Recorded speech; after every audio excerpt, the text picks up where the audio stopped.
In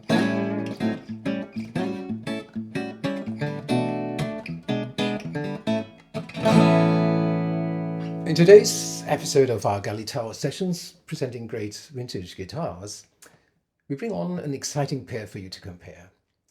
Two archtop guitars, each from the early 1950s, each blonde and 17 inches wide, and each made by one of the two preeminent makers of their time, John D'Angelico and Elmer Stromberg. As always, we thank the owners of the instruments for allowing us to showcase them, and Florin Media in Landau, Germany for recording and broadcasting, and Tobias Hoffmann and Kevin Burg for showcasing the guitars in a live music setting in a related video. You may remember that in a previous episode we already gave you a taste of a D'Angelico XL, which was one made in 1937, which we compared with a New Yorker of the mid-40s. And so now the focus will be on the first Stromberg in our series. The Strombergs were immigrants from Sweden, Charles and his son Elmer, who set up their shop in Boston, Massachusetts. And it was actually Elmer who was responsible for the guitar making in this shop. Both father and son tragically died in the same year of 1955, which obviously ended the Stromberg company prematurely. And as a result, we have considerably less Stromberg instruments than, for example, we have those from the New York shop of John D'Angelico.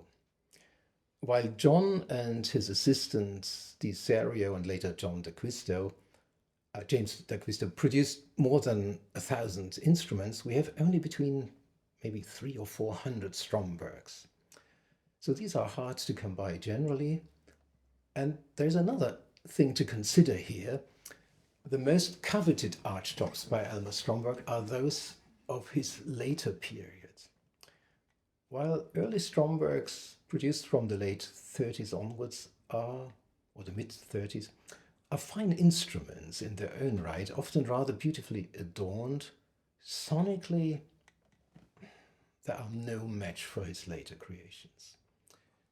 Strombergs are notoriously difficult to date, as we don't have any ledger books left, as with the D'Angelico, in which we can assign serial numbers to dates.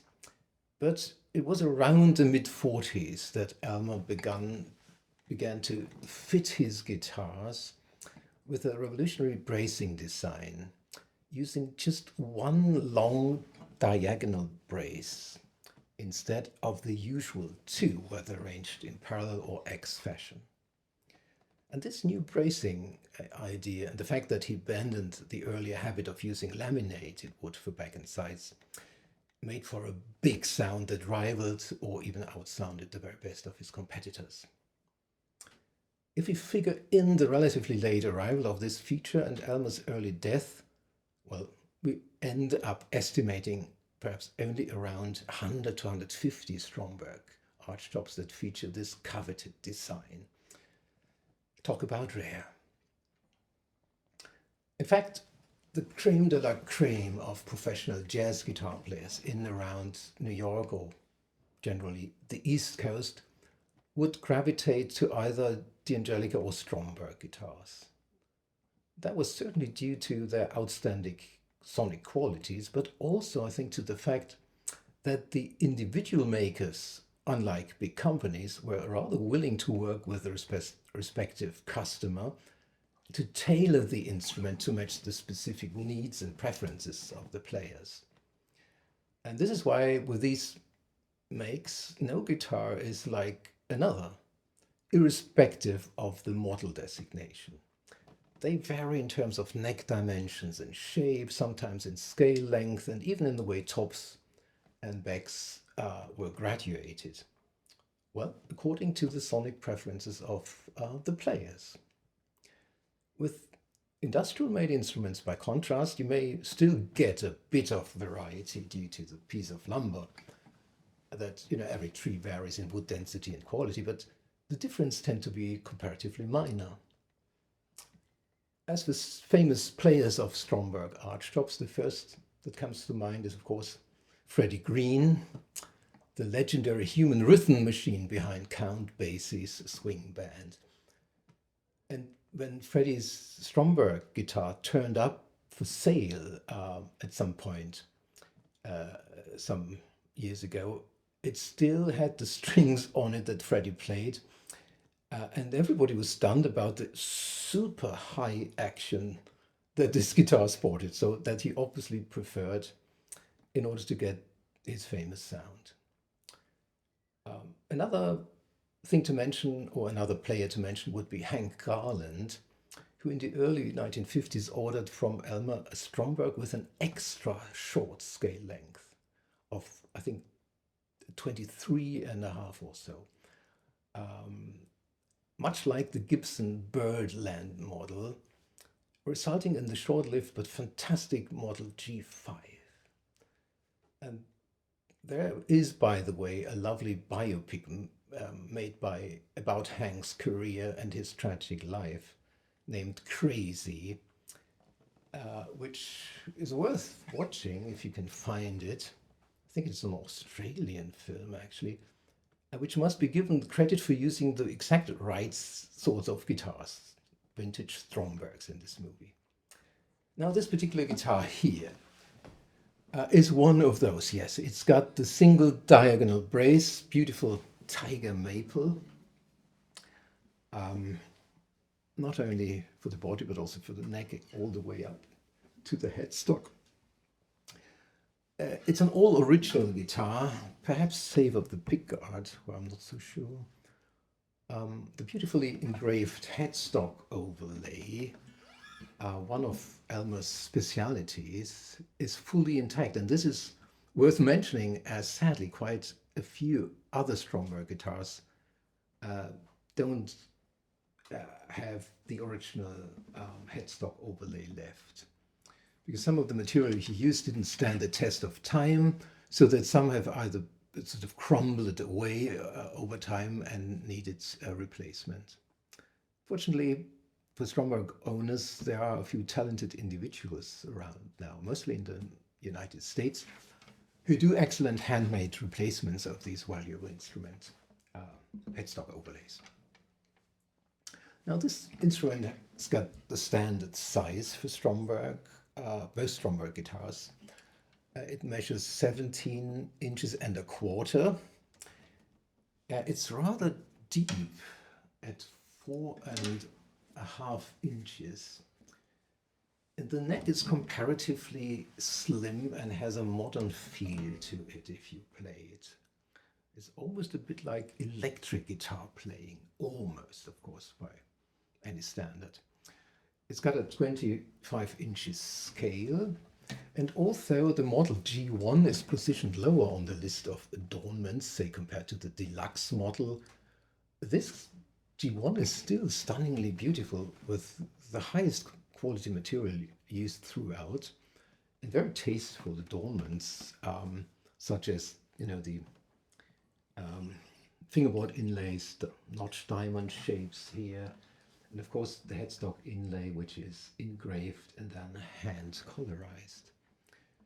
Now, again, dating, always or never an exact science with Strombergs, but I would date it around 1950.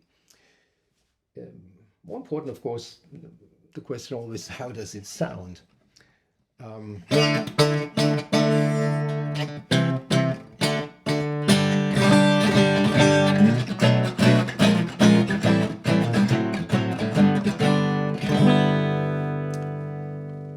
I can tell that it was owned by a gentleman who had the ambition once to experience 3 vintage archtops by the very best makers in history. So he went and bought a D'Angelico New Yorker, a D'Acquisto, and this Stromberg here.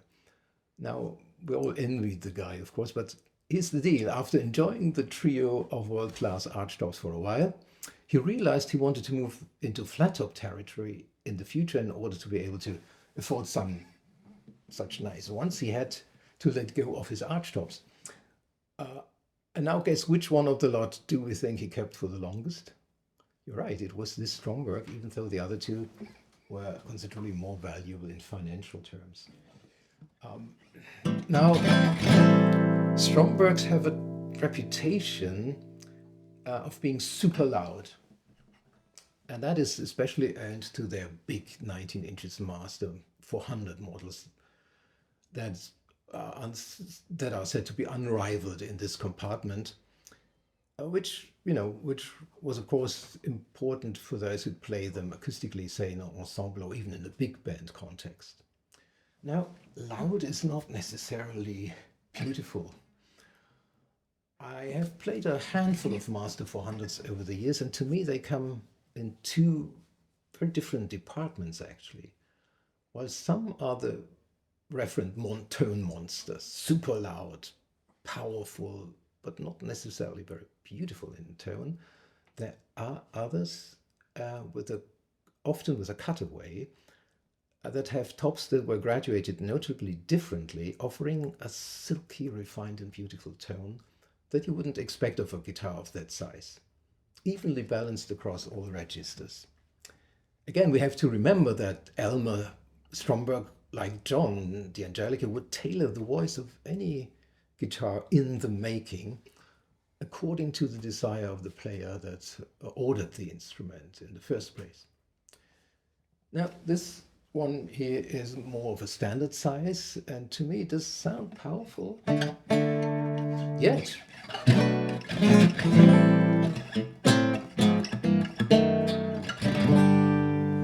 rounded, lush,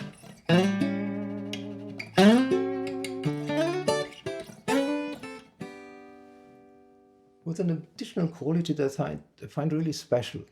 In particular for single note playing, there is an astonishing presence to the tone, and I hear an aspect in that almost reminds me of Peter Green's famous out-of-phase tone produced on his Gibson Les Paul. Not sure whether we can get that across through the microphones, but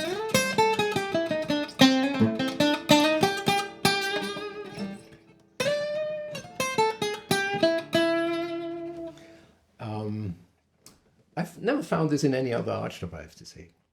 Now on to the Angelica on my right. Another beauty, another blonde, another 17 inches guitar by a great individual maker.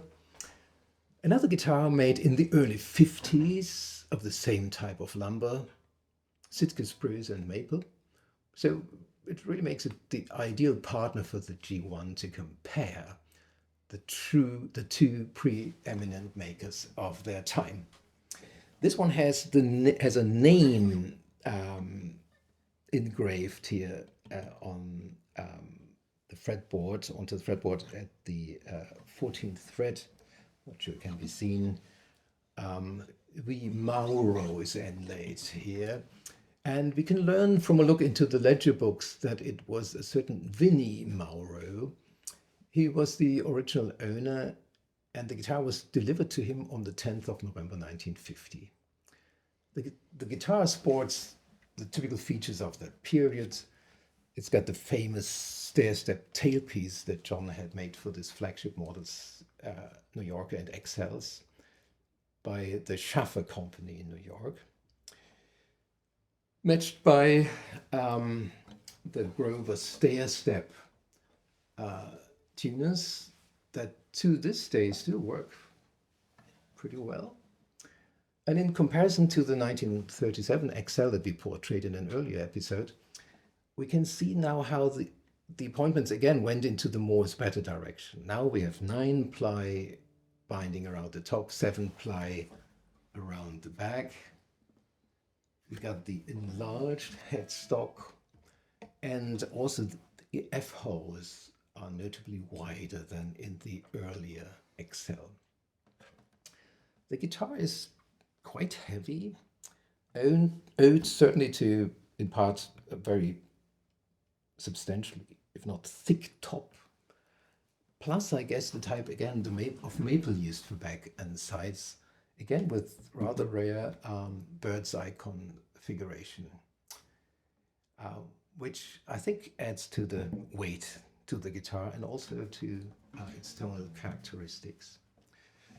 Now, if we consider these features, a heavy guitar with a rather thick top, that may not sound too promising as for what you'd expect in terms of sonic qualities. And this all the more as the guitar was made in a period when we know that players would increasingly also desire to use their archtop guitars amplified.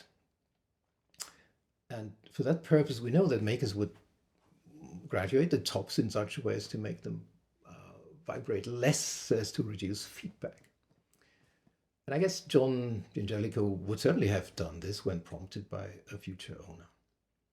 Well, whatever Vinnie Mauro may have asked of John when ordering his XL, the result, I think, is a stunningly vibrant instrument, in spite of the weight and massive top.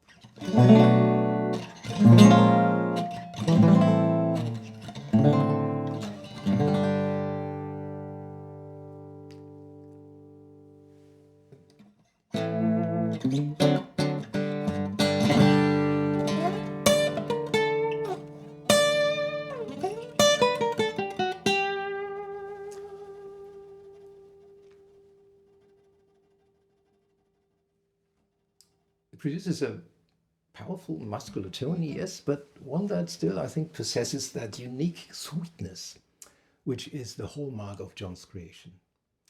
Needless to say that it has the usual balance across all registers, including the high end. So, which is better, the G1 or the XL? With the quality standard as represented by these fantastic guitars, it of course is a silly question. Music is not a competitive sport. But if you pushed me hard for an answer, I would probably say that I would reach for the Stromberg first for single note staff and for the XL for chord playing. Nice and diplomatic, who? Now, you can hear for yourself when listening to Kevin and Tobias in the related video, showcasing the two blondes together in harmony in a tune by Kevin titled Sakamoto Night. Enjoy.